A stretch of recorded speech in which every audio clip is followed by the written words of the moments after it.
Smart phone అనేది ఇప్పుడు లైఫ్లో ఒక భాగంగా మారిపోయింది. స్మార్ట్ ఫోన్ వల్ల మనిషి జీవితంలో ఎన్నో బెనిఫిట్స్ ఉన్నాయి. ప్రస్తుతం అన్ని పనులు డిజిటల్గానే సాగుతున్నాయి. స్మార్ట్ ఫోన్ వల్ల మనిషి జీవితం ఎంతో సులభతరంగా మారిపోయింది. అయితే స్మార్ట్ ఫోన్తో లాభాలు ఎన్ని ఉన్నాయో నష్టాలు కూడా అన్నీ ఉన్నాయి. ముఖ్యంగా స్మార్ట్ ఫోన్ని ఎంతో తేలిగ్గా హ్యాక్ చేస్తారు. అలా హ్యాక్ అయితే మీ డేటా, ఫోటోలు మాత్రమే కాకుండా మీ అకౌంట్స్లో ఉన్నటువంటి నగదు కూడా పోతుంది. అందుకే తమ ఫోన్ హ్యాక్ అయిందా అనే అనుమానాలు ఎక్కువగా వస్తూ ఉంటాయి.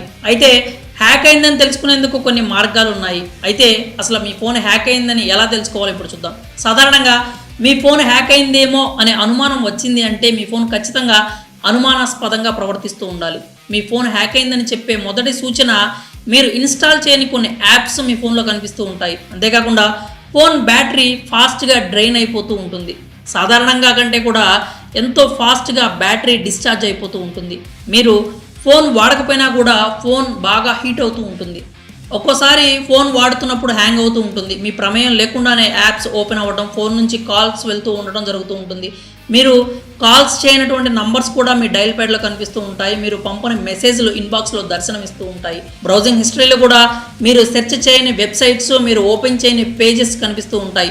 మీకు సంబంధం లేకుండానే స్క్రీన్ లాక్, యాంటీవైరస్ వంటివి డిజేబుల్ అవుతూ ఉంటాయి. ఈ లక్షణాలను బట్టి మీ ఫోన్ హ్యాక్ అయిందని చెప్పొచ్చు. అయితే ఫోన్ హ్యాక్ అయిందని తెలిసిన తర్వాత ఏం చేయాలి? మీ ఫోన్ హ్యాక్ అయిందని అనుమానం వస్తే ముందుగా మొబైల్ డేటా, వైఫై కనెక్షన్ ఆపేయండి. అలా చేయడం వల్ల మీ ఫోన్ మీద హ్యాకర్కి ఉండేటువంటి పట్టు అనేది తగ్గుతుంది. మీ ఫోన్ నుంచి ఏమైనా ట్రాన్సాక్షన్స్ చేయాలంటే ఆటంకం ఏర్పడుతుంది. అంతేకాకుండా మీ కాంటాక్ట్స్లోనే అందరికీ కూడా ఈ విషయాన్ని తెలియజేయాలి. మీ నంబర్ నుంచి ఏమైనా లింక్స్ కానీ లేకపోతే యూఆర్ఎల్స్ కానీ వస్తే వాటిని అస్సలు ఓపెన్ చేయకండి అని వారిని ఒకసారి హెచ్చరించాలి.